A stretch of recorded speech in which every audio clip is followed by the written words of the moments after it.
I'm Bill Schreiber, and I was first elected to the Minnesota House in 1972.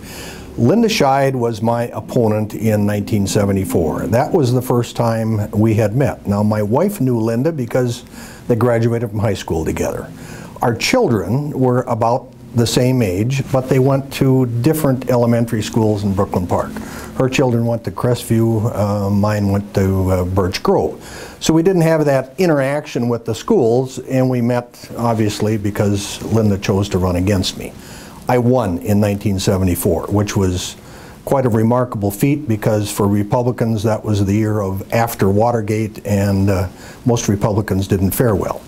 I felt, quite confident that if I could survive in 1974, I could survive anytime. Well, along comes Linda to run against me in 1976, and that was the year of Carter Mondale, and she whomped me. I mean, she didn't beat me just a little bit, she really whomped me.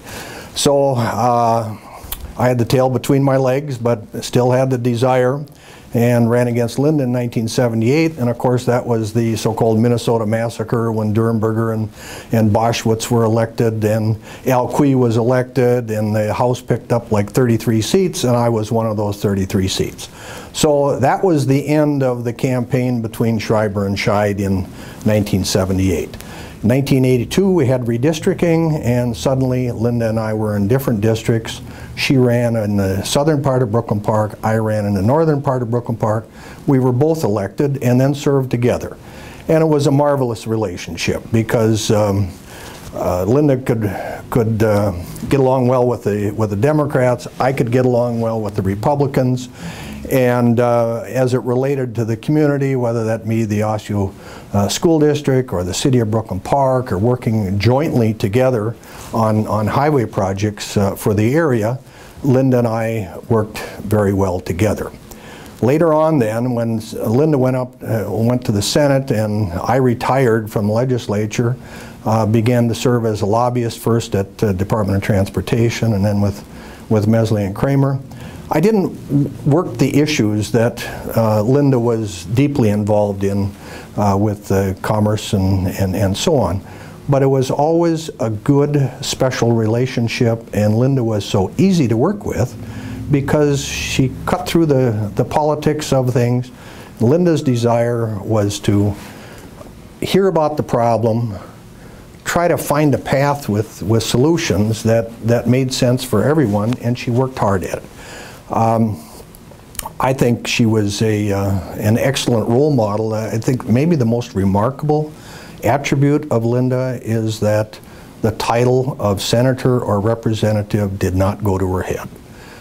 Linda was Linda in the 1990s and 2000s, just like she was in the 1970s. And I think an example of that, when she was serving in the legislature, she worked with the Brooklyn Park Parks and Recreation Department summer program in working with young disadvantaged kids, teaching them to read and so on, and she just enjoyed that. She said, I receive great pleasure out of working with these young kids and trying to allow them a better opportunity in life. I think the fact that she didn't change, as I say, it was a strong attribute. Her success, I think, in the legislature, everyone liked working with Linda because she was a straight shooter with everyone and didn't play politics. I enjoyed working with her on the Twin Stadium issue, which for some was controversial. Linda just simply felt that having the Minnesota Twins stay in Minnesota and having a new target field was very important for the well-being of this region, and she was a strong supporter from the day we first talked to her about it. Each of us go through life and wondering whether or not we left our mark.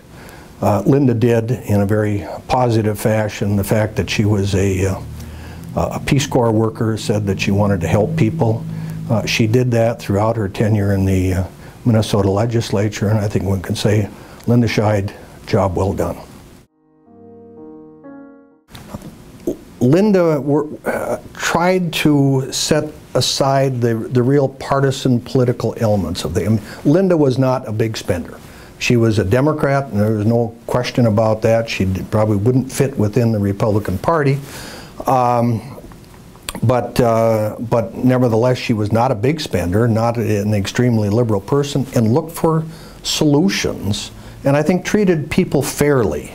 And that's how you reach across the aisle, is when you're honest with people, you treat them fairly, you listen to them, you know, whether it's a Republican idea or a DFL idea, you listen to what the idea is and then give people your honest evaluation. Linda was very good at that.